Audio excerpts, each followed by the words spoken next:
नमस्कार, आप देख रहे हैं खबर फास्ट और मैं हूं आपके साथ शमशेर सिंह। हमारे इस खास कार्यक्रम में आपका स्वागत है। खगोलीय घटनाओं से जो घटनाएं घटती हैं उनमें खास रुचि रखने वाले लोग हैं, उनके लिए 2020 का साल कुछ खास है। जनवरी से लेकर अब तक कई खगोलीय घटनाएं घट चुकी हैं और 5 जून से 5 जुलाई तक कुल 3 ग्रहण पड़ने जा रहे हैं। 5 जून से लेकर 5 जुलाई के बीच 2 चंद्र ग्रहण और 1 सूर्य ग्रहण होने वाला है।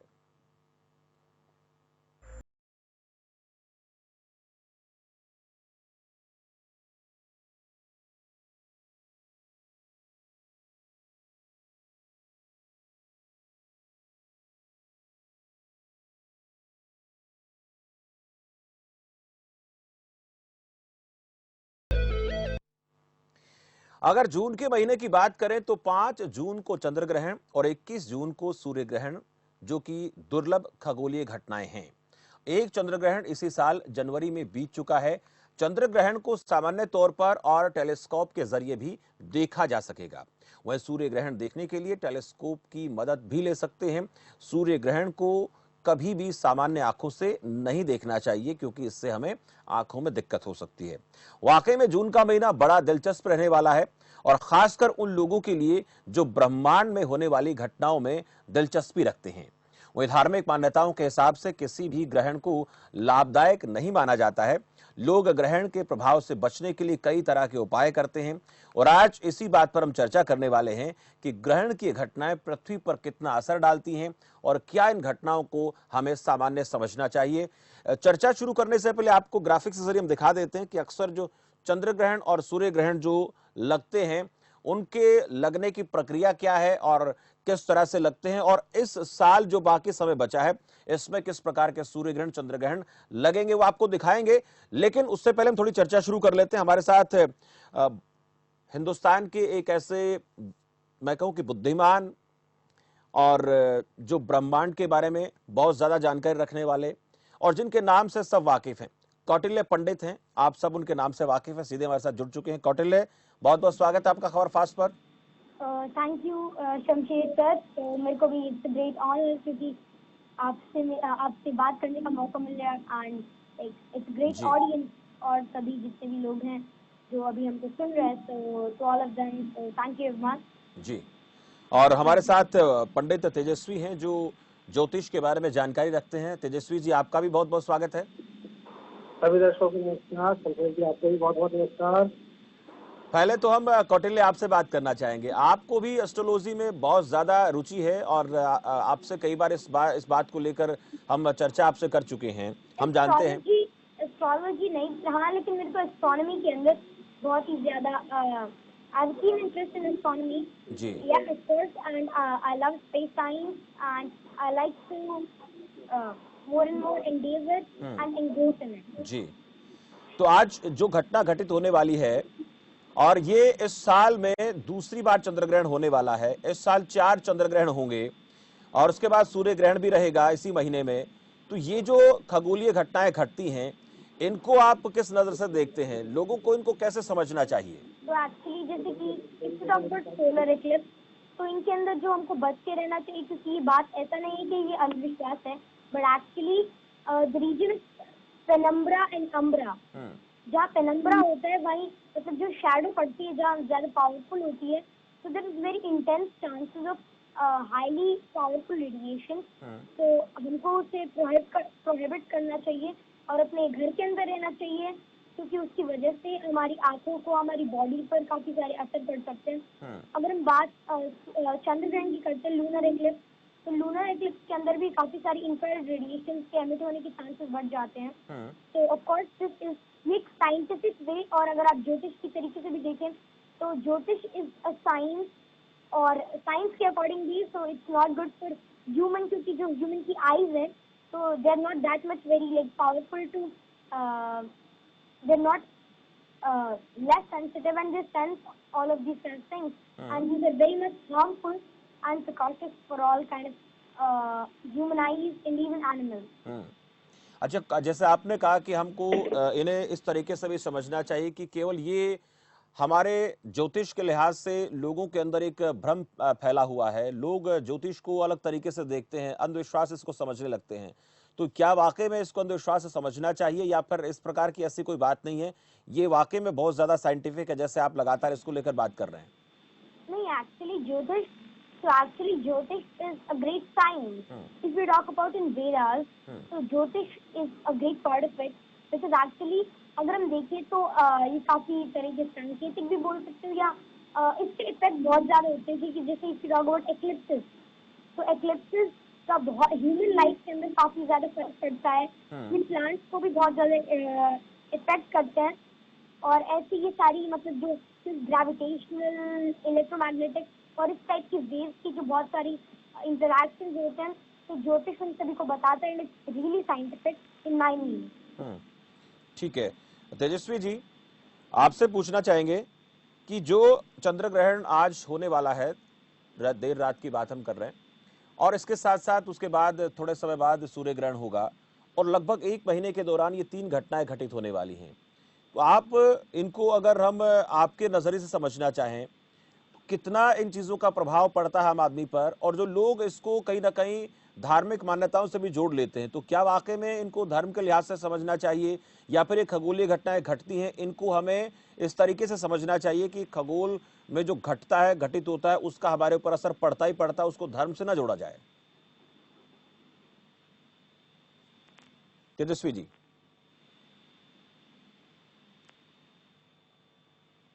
चलिए, तेजस्वी जी से हमारा संपर्क टूट गया है, फिर बातचीत करेंगे। जो बात हम कर रहे हैं कि इनको हमें सामान्य घटनाएं समझना चाहिए या फिर इनको हम साइंटिफिक नजर से देखें, ये तमाम वो चीजें हैं जिनको लेकर अक्सर ऐसा होता है कि लोगों के मन में, लोगों के दिमाग में एक भ्रम पैदा हो जाता है। भ्रम इस प्रकार का पैदा होता है कि इनको हम धार्मिक मान्यताओं से जोड़ना शुरू कर देते हैं, धर्म इसको उसके बीच में आड़े आ जाता है।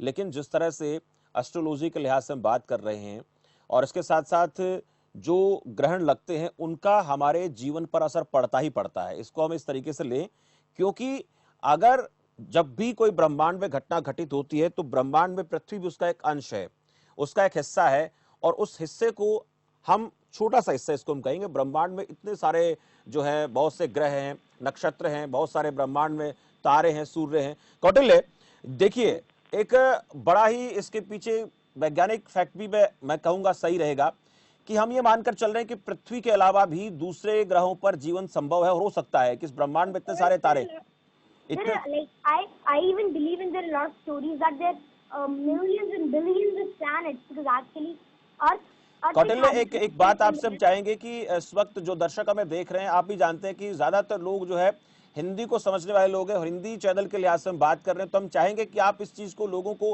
हिंदी में समझाएं और वो आपकी बात को अच्छे से पकड़ पाएगा। कौटिल्य, तो मैं कह रहा था कि actually if you talk about,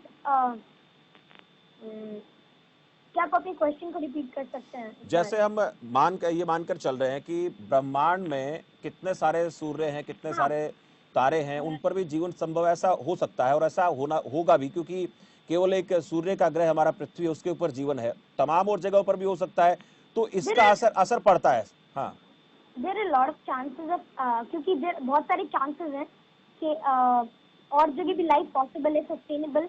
अगर आप अर्थ के ऊपर देखो तो अर्थ एक हैबिटेबल जोन के अंदर है, जहाँ का जो एनवायरनमेंट है वो ह्यूमन लाइफ के लिए सस्टेनेबल है।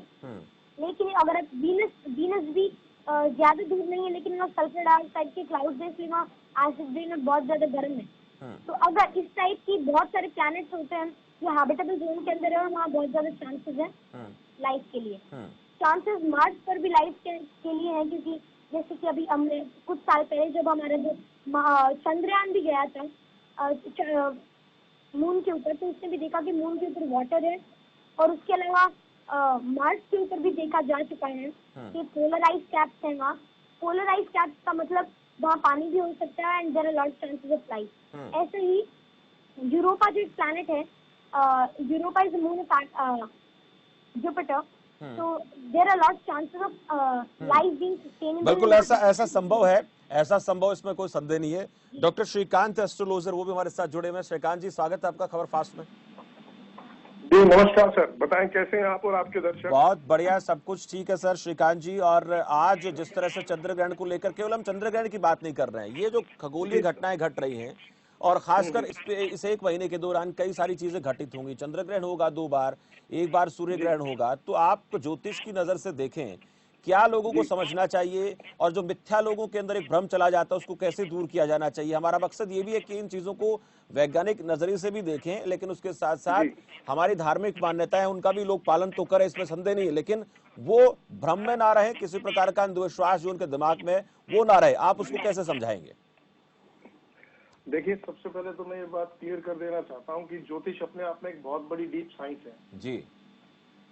और साइंटिफिक वे से ही मैं इस घटना को देखूंगा। खगोलीय घटना है ये। साधारणतः ही पृथ्वी जैसे पता नहीं कितने और ग्रह नक्षत्र ऐसे हैं जिन पे जीवन पाया जा सकता है। हम लोग पृथ्वी पे जीवन बिता रहे हैं तो हम पृथ्वी के प्रभाव से बात करते हैं। खासकर इंडिया की अगर मैं बात करता हूँ तो ये पूर्णतः ग्रह चंद्र ग्रहण इसको नहीं बोलेंगे, इसको आंशिक चंद्र ग्रहण बोलेंगे। पृथ्वी, चंद्रमा और सूर्य जब तीनों एक ही दिशा में आ जाते हैं तो पृथ्वी की छाया चंद्रमा पर पड़ने लगती है जी। इसको बोलते हैं उपछाया ग्रहण। और इसका बहुत कुछ ज्यादा इफेक्ट नहीं पड़ता है जी। एक नॉर्मल सी घटना है जी। अच्छा, नॉर्मल से एक घटना है, लेकिन कुछ लोगों के अंदर इस बात को लेकर अंधविश्वास पैदा हो जाता है, वो कई सारे उपाय करते हैं। उन उपायों को आप किस तरह से समझाएंगे? क्या ऐसा करना चाहिए या नहीं करना चाहिए? देखिए, साइंटिफिक वे से अगर मैं बात करता हूँ तो आप उपाय कर सकते हैं अपने साइंस के तरीके से। जैसे आप रात को बाहर ना निकले, रात को आप बाहर ना निकले। रात के समय में आप अगर आप बाहर जाते हैं तो नेगेटिव रेज ज्यादा होती है, मतलब कि आप सूर्य की रोशनी से कीड़े मकोड़े मर जाते हैं। रात के समय वो बलवान हो जाते हैं। साइंटिफिक वे से बात करूं तो चंद्रमा के समय में आप रात को बाहर ना निकले, क्योंकि जो मनुष्य का शरीर होता है उस समय एक लुप्त सुप्त अवस्था में होता है, सोने की कगार पे होता है, वो सोना चाहता है, वो थका हुआ होता है। ये साइंटिफिक वे से भी हम इसको इस तरह से देखना चाहिए। बाकी अंधविश्वास नहीं करना चाहिए। हम एक 20th सेंचुरी में जी रहे हैं, एक अच्छे तरीके से हम जीवन यापन कर रहे हैं, तो ऐसा कोई नहीं होना चाहिए कि ये ग्रह नक्षत्र आपको बुरा फल देगा। बुरा फल आपके कर्म आपको देते हैं। बिल्कुल। एक बात ये तेजस्वी जी से पूछेंगे। तेजस्वी जी, अक्सर देखिए हम कई जगह खबरें आजकल पढ़ रहे हैं कि 2020 जो है उसमें इतने सारे ग्रहण आ गए हैं, इतने सारी घटनाएं घटित हो रही हैं, खगोल में भी बहुत सारी ऐसी घटनाएं हम देख रहे हैं कि कई कई खबरें सामने आ रही हैं, और कोरोना भी काल इसके साथ हम जोड़कर देखेंगे। तो लोग ऐसा कह रहे हैं कि 2020 जो बहुत घातक है, बहुत खतरनाक है। देखिए, ये कुदरत है, कुदरत अपने तरीके से काम करती है, तो लोग जो है ना डरें। ऐसा इसको लेकर आप क्या उनको समझाना चाहेंगे, क्या संदेश देना चाहेंगे? तेजस्वी जी। जी शमशेर जी, सबसे पहले मैं आपसे चैनल के माध्यम से सभी दर्शकों से कहना चाहूंगा कि इस ग्रहण को लेकर जो भ्रम की स्थिति कई चैनलों में ज्योतिषों के द्वारा बनाई गई है, कृपया उससे बिल्कुल ना घबराएं। यह एक खगोलीय घटना है, इसका मानव जीवन पर सीधा कोई प्रभाव नहीं पड़ रहा है, क्योंकि यह एक उपछाया ग्रहण है, ग्रहण की श्रेणी में नहीं आता है, इसलिए ग्रहण के कोई नियम कायदे इसमें लागू भी नहीं होंगे। पिछले कई चैनलों में मैं देख रहा हूँ कि ज्योतिषी लोग सारी जनता को बार बार ये कह रहे हैं कि ग्रहण है, इसका ये असर होगा, इसका कोई विशेष असर नहीं होगा। इसमें केवल चंद्रमा पर मलिनता आएगी, चंद्रमा को कोई भी ग्रहण नहीं लग रहा है, तो उसका कोई विशेष प्रभाव नहीं पड़ने वाला है। जैसा कि अभी बिल्कुल, ये बहुत आपने सही बात कही तेजस्वी जी, आपने बहुत सही बात कही कि देखिए बहुत जगह पर ऐसी बातें आ रही हैं कि ये उपाय कर लीजिए, वो उपाय कर लीजिए, और यही बातें श्रीकांत जी भी कह रहे हैं कि हमें रात को घर से बाहर नहीं निकलना, बाकी इसका हमारे ऊपर कोई ज्यादा असर नहीं पड़ेगा। आंशिक प्रक्रिया है और ये घटित होती रहती है। तो ऐसे में हमारे दर्शकों को जो बातें हम बता रहे हैं, चाहे हमारे साथ कौटिल्य बात कर रहे हो या श्रीकांत जी या तेजस्वी जी, उनका सबका यही कहना है कि खगोलीय घटनाएं हैं और इन घटनाओं का घटना लाजमी है, क्योंकि ऐसा सब कुछ होता रहता है, प्रकृति अपना काम करती है। तो ऐसे में आप लोगों को किसी तरह से पेन लेने की जरूरत नहीं है, किसी प्रकार से पैनिक होने की जरूरत नहीं है, क्योंकि ये सब कुछ सामान्य प्रक्रिया और सामान्य प्रक्रिया के लिहाज से इसको में लेना चाहिए। तेजस्वी जी। जी शमशेर जी, मैं ये कहना चाहूंगा केवल यह ग्रहण उन लोगों को थोड़ा प्रभावित कर सकता है जिनका चंद्रमा कहीं पर कमजोर है या पीड़ित है। ऐसे लोगों को रात के समय घर से बाहर नहीं निकलना चाहिए या ग्रहण को नहीं देखना चाहिए, क्योंकि चंद्रमा इस समय मलिनता में होगा, अर्थात उसका प्रभाव कम हो जाएगा। तो इससे केवल उन लोगों पर बुरा असर पड़ेगा जिनका चंद्र कमजोर है या जो कमजोर दिल वाले हैं, सीधा कहें तो उनको सीधा सीधा ग्रहण को नहीं देखना चाहिए। दूसरी बात, ये खगोलीय घटना है, इससे डरे नहीं, ये प्रकृति में समय समय पर होता रहता है। ज्योतिषी में इसके लिए इसे उपछाया ग्रहण कहा गया है, जैसा कि मैंने पहले ही बताया। इसे ग्रहण की श्रेणी में नहीं लेते हैं, तो इसलिए इसका कोई विशेष प्रभाव नहीं है। मैं फिर आपके माध्यम से सभी लोगों से कहना चाहूंगा, इससे डरे नहीं। यह एक विशुद्ध खगोलीय घटना है जो समय समय पर प्रकृति के द्वारा होती रहती है। और एक विशेष बात और मैं कहना चाहूंगा कि जैसे सारे ज्योतिषी डरा रहे हैं कि 3 ग्रहण पड़ रहे हैं, ये असर होगा, ऐसा होगा। देखिए, ग्रहण होना एक सामान्य घटना है। प्रकृति में चंद्र ग्रहण, सूर्य ग्रहण समय समय पर होते रहते हैं।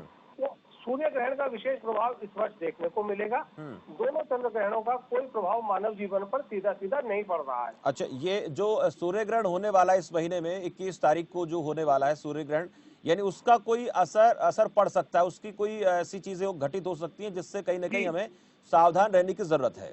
जी हाँ, क्योंकि वह सूर्य ग्रहण कंकड़ सूर्य ग्रहण है, यानी पूरा सूर्य ग्रहण पड़ रहा है, पूरा सोलर एक्लिप्स है और लगभग 3 घंटे के आसपास का वह ग्रहण रहेगा।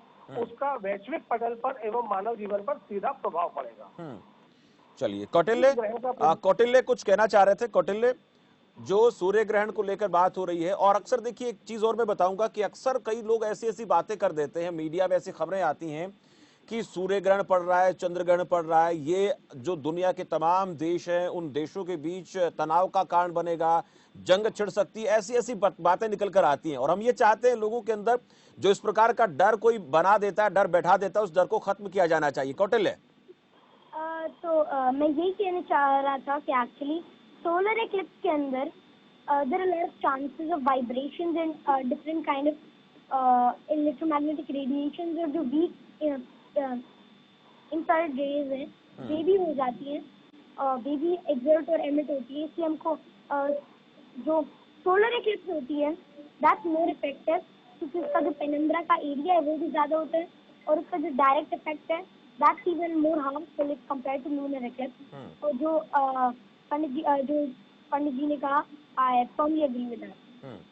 जी, श्रीकांत जी, एक सवाल आपसे मेरा ये कि अक्सर इस तरह की बातों को बहुत बड़ा चढ़ाकर दिखाया जाता है और उसमें ये भी कहा जाता है कि तमाम जो देश हैं वो संकट से गुजरेंगे। हालांकि ये तो कोरोना काल है, कोरोना काल में तो अर्थव्यवस्था सबकी चरमराई हुई है, लेकिन लोग इस तरह की बातें कहते हैं जनता के सामने कि जंग छिड़ सकती है, युद्ध हो सकता है, इस तरह के सहयोग बन रहे हैं, इस तरह की घटनाएं घटित हो रही, इस तरह के गलत संकेत मिल रहे हैं। इन लोगों को क्या कहेंगे? हम यही चाहते हैं कि लोग समझें और ऐसी खबरों को ना देखें। ऐसी सोशल मीडिया पर खूब खबरें चलती हैं। सर, एक्चुअली क्या है कि कुछ लोगों ने अपना इस चीज को बिजनेस बनाया हुआ है, डर का बिजनेस। मैं उन लोगों को आपके चैनल के माध्यम से सीधे सीधे चेतावनी भी देना चाहता हूँ और हाथ जोड़कर रिक्वेस्ट भी करना चाहता हूँ दोनों एक तरफ में कि इस तरह की भ्रांतियां ना फैलाएं, डर का बिजनेस आप लोग ना करें। जहाँ तक युद्ध की बात है, वो बहुत एक बड़ी घटना है और उसमें बहुत सी पॉलिटिकल चीजें इन्वॉल्व होते हैं, बहुत से ऐसे फैसले होते हैं जिन्हें हमारे प्रधानमंत्री, राष्ट्रपति और दूसरे देशों के जो मुख्य राजनायक होते हैं वो लेते हैं। इन घटनाओं से कोई भी लेना देना नहीं होता। अब महाभारत का युद्ध हुआ, इंडिया का सबसे बड़ा युद्ध था, उस समय कौन सा ग्रहण नक्षत्र था बताया आप मुझे? जी बिल्कुल। महाभारत का जो युद्ध हुआ उस समय में बहुत बड़े ग्रहण नक्षत्र थे। क्या आप उन युद्धों को उस नक्षत्र से जोड़ के देखेंगे? क्या पानीपत का तीसरा युद्ध हुआ, उस समय कौन सा चंद्र ग्रहण था? ये सब बकवास है, ये भ्रांतियां हैं, ऐसा कुछ ना फैलाएं। जो पानीपत का दूसरा, तीसरा, पहला युद्ध हुआ, महाभारत का युद्ध हुआ, लंका पे भगवान श्री रामचंद्र जी ने चढ़ाई की, तो उनका जब चंद्रमा पे कोई प्रभाव नहीं पड़ा, सूर्य का प्रभाव कोई नहीं पड़ा, हम लोग पृथ्वी पे रह रहे हैं। बेसिकली क्या है, रेज, अगर सूर्य की रेज, अल्ट्रा वायलेट रेज की मैं बात करता हूँ, सूर्य की जो सीधी किरणें हैं उनकी अगर मैं बात करता हूँ तो उनका शरीर पे, त्वचा पे नुकसान हो सकता है, परंतु किसी भी देश का युद्ध होना, इसका चंद्रमा से, सूर्य से कोई भी प्रभाव नहीं होता है। अच्छा, ये जो कई बार लोग ग्रहण को देखते भी हैं, चंद्र ग्रहण को देखते हैं, सूर्य ग्रहण को भी देखते हैं, वो कैसे देख सकते हैं? कैसे देखें? किस तरह से देखना चाहिए और देखना चाहिए कि सीधा नहीं देखना चाहिए? सर, सीधा देखो चाहे उल्टा देखो, किसी तरह से मर्जी देखो। चंद्रमा एक एक चंद्रमा एक ग्रह है, पृथ्वी एक ग्रह है। देखना ना देखना एक भ्रांति है कि भ्रांति सूर्य ग्रहण को लेकर पूछे आपसे, सूर्य ग्रहण को लेकर श्रीकांत जी, चंद्र ग्रहण को तो सीधे तो हाँ जी, सूर्य ग्रहण का जहाँ तक ताल्लुक है, जिस समय कौटिल्य आ रहा है गड़बड़ या सूर्य ग्रहण होता है तो उस समय उसके अंदर से कुछ ऐसी किरणें निकलते हैं। साइंटिफिक वे से बात करता हूँ सर मैं, I believe only in science. तो साइंटिफिक वे की अगर मैं बात करता हूँ तो सूर्य की कुछ किरणें तिरछी हो जाती हैं जो त्वचा पर पड़ती हैं। अगर आग के सामने आप अपने शरीर को लेके जाएंगे तो जाहिर सी बात है आग आपके शरीर को जलाएगी। तो सूर्य के अंदर उस समय आग यानी गर्मी अधिक होती है, तो उसके सामने नहीं जाना चाहिए। आप इस घटना को अगर आप जोड़ते हैं ज्योतिष के साथ तो जोड़ सकते हैं, लेकिन ये साइंस है। इसमें साइंटिफिक वे है कि सूर्य की जो रेज होती है उस समय तिरछी होती हैं, उनका हमारे शरीर पर प्रभाव अधिक हानिकारक होता है, तो सूर्य के सामने नहीं जाना चाहिए। अगर आप देखना चाहते हैं सूर्य की समय को, तो उस समय में जो आपके गोगल्स आते हैं, जो मोटे वाले चश्मे आते हैं, वो पहन के आप उसे देख सकते हैं, क्योंकि हमारी आंखें बहुत सॉफ्ट होती हैं, उसके ऊपर सूर्य की किरणों का बुरा प्रभाव ना पड़े। बिल्कुल बुरा प्रभाव ना पड़े। मैं कौटिल्य भी कुछ कहना चाह रहे थे, कौटिल्य ये भी आपसे पूछूंगा, बच्चों को लेकर आपसे पूछना चाहूंगा। बच्चों पर इन ग्रहण का काफी असर पड़ता है। छोटे बच्चे होते हैं, जब सूर्य ग्रहण होता है तो घर से बाहर निकलने लगते हैं, उनको समझाना बड़ा जरूरी है, नंगी आंखों से देखने की कोशिश करते हैं। तो बच्चों से आप क्या अपील करेंगे? कई बार जो आप अपील करते हैं बच्चों से तो वो बड़ी कारगर होती है, आप उनके सामने जाते हैं तो आपको बड़ा अपना आदर्श मानते हैं, उनको लेकर के क्या मैसेज आप देना चाहेंगे और जो आप पूछना चाह रहे थे, कहना चाह रहे थे?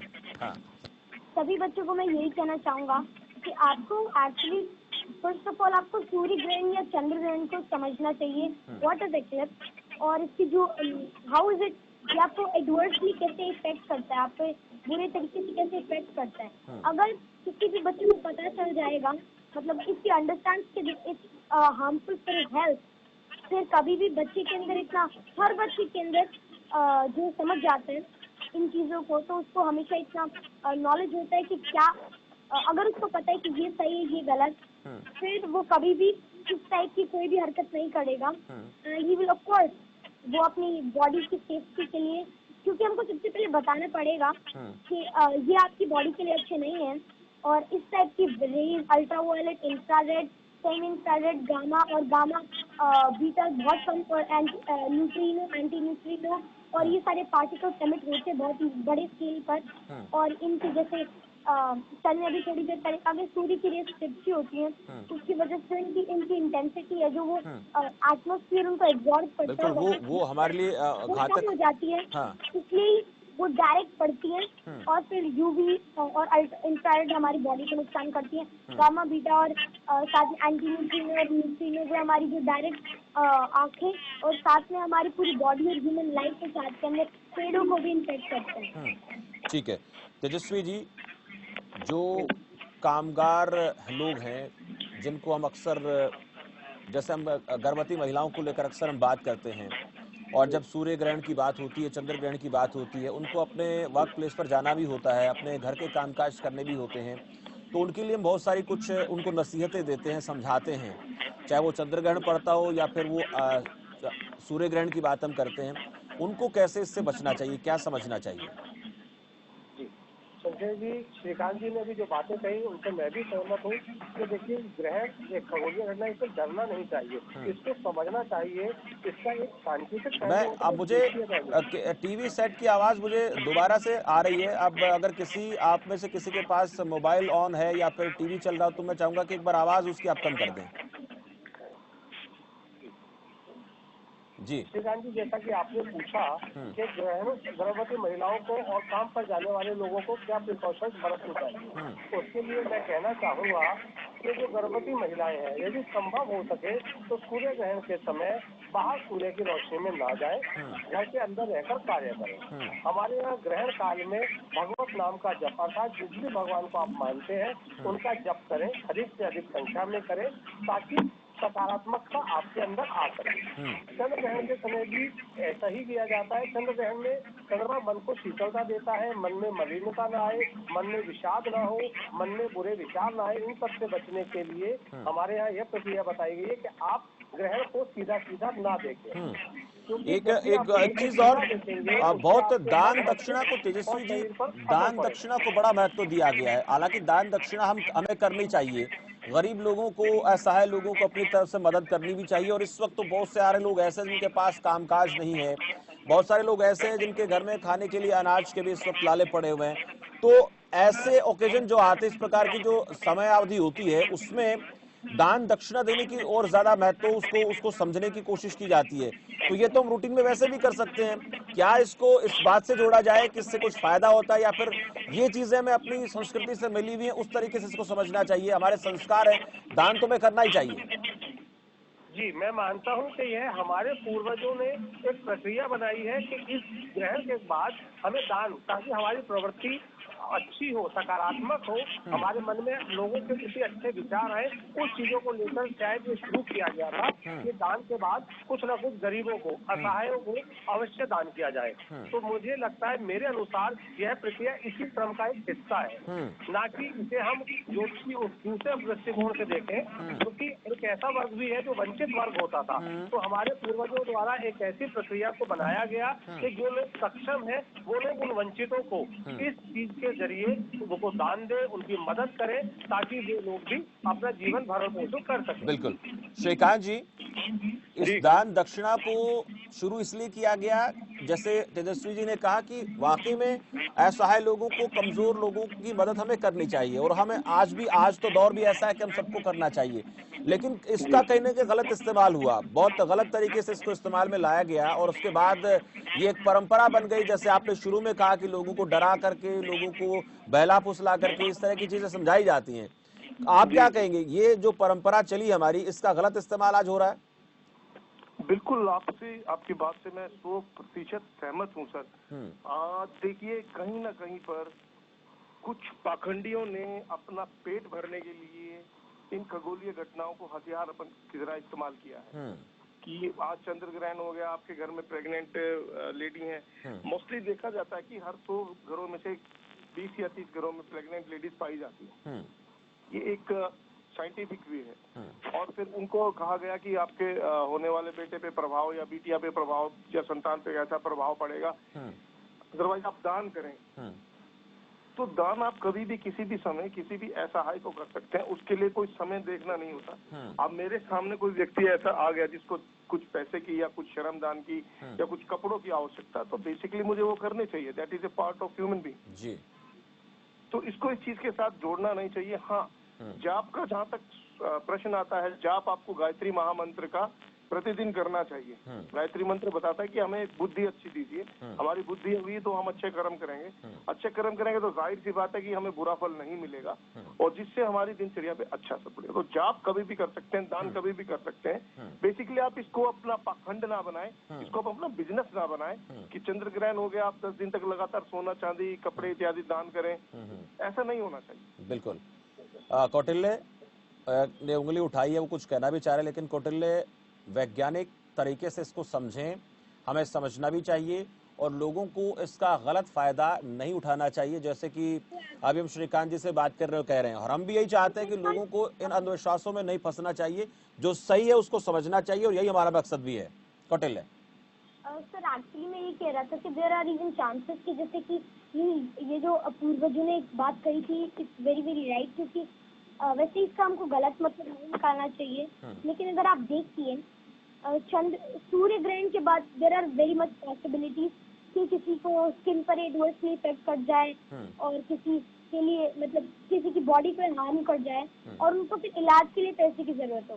तो दान इसके बाद का ये भी कारण हो सकता है कि मतलब जो बुरे मतलब स्वास्थ्य रिलेटेड, हेल्थ रिलेटेड जो इश्यूज पनप जाते हैं बहुत सारे सूर्य ग्रहण और एक्लिप्सिस के बाद, स्पेशली सोलर एक्लिप्स के बाद, तो उनको कम करने के लिए, मतलब उनको टैकल करने के लिए, जो बंदा उनके पैसे नहीं दे सकता, जो अपनी बीमारी को ठीक नहीं कर सकता, तो it's a really good way, गरीब लोग अगर तो दान मिले इन टाइम पर, तो इस टाइम पर भी मतलब जो उनके हेल्थ रिलेटेड इश्यूज हैं सॉल्व हो सकते हैं। लेकिन इसको हमें कभी भी पाखंड के तौर पर नहीं लेना चाहिए, और किसी को भी no one needs to make his business, but इसका एक बिल्कुल व्यापार नहीं समझना चाहिए। कौटिल्य कहना चाहते हैं कि किसी भी चीज को व्यापार नहीं बनाना चाहिए। कई बार ऐसे अवसर आते हैं, ऐसे मौके होते हैं, लोग उसको अपने फायदे के लिए इस्तेमाल करते हैं, हमें उस चीज में नहीं फंसना है।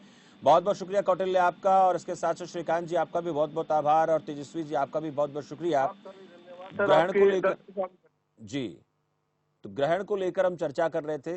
ग्रहण की हैट्रिक, यानी आज ग्रहण होगा, उसके बाद 21 तारीख को, और उसके बाद फिर 1 जुलाई में ग्रहण होने वाला है। 2 चंद्र ग्रहण होंगे, 1 सूर्य ग्रहण होगा। अब इस ग्रहण की हैट्रिक में ये होगा कि लोगों को बरगलाया जाएगा, लोगों को इन ग्रहण के बारे में डराया जाएगा उनको, और इसके चलते चलते लोगों को ये भी कहा जाएगा कि आप इतने का दान कीजिए, फला व्यक्ति को, उस व्यक्ति को कपड़े दीजिए, सोना गहना चांदी दीजिए। ऐसा बिल्कुल नहीं है। ये खगोलीय घटनाएं हैं, ब्रह्मांड में ऐसा होता रहता है और शुरू से होता आया है। इनका व्यक्ति के जीवन पर असर पड़ता है, वो साइंटिफिक होता है। सूर्य की तेज किरणें पड़ेंगी तो आपके शरीर को नुकसान होगा ही होगा, उसमें दिक्कत क्या है, उसमें आपको बचना है। और अब अगर आप सीधी आंखों से उनको देखना चाहते हैं सूर्य ग्रहण को, तो आपके लिए नुकसान हो सकता है। चंद्र ग्रहण को आप सीधी आंखों से देख सकते हैं, उससे आपको किसी प्रकार की परेशानी नहीं होगी। लेकिन बहुत से लोगों ने इसको पाखंड बना लिया है, अपनी जेब भरने का तरीका बना लिया है। उन चीजों से हमें बचना है और वैज्ञानिक महत्व के आधार पर इसको समझते हुए, और देखिए ज्योतिष शास्त्र जो है वो भी एक विज्ञान है, और उस विज्ञान के तहत जो बातें बताई जाती हैं वो सही होती हैं। लेकिन दान दक्षिणा, ये हमारे संस्कार हैं, पूर्वजों से हमें मिले हैं, वो हम वैसे भी कर सकते हैं। और इस कोरोना के संकट में तो हम बहुत ज्यादा इस तरह के काम करें, क्योंकि गरीब लोगों को, जो संपन्न लोग हैं, उनकी तरफ से मदद की हमेशा ही उम्मीद बनी रहती है, और ऐसे काल में तो और ज्यादा। तो फिलहाल इस खास चर्चा में इतना ही। मुझे दीजिए इजाजत, और आप देखते रहिए खबर फास्ट। नमस्कार।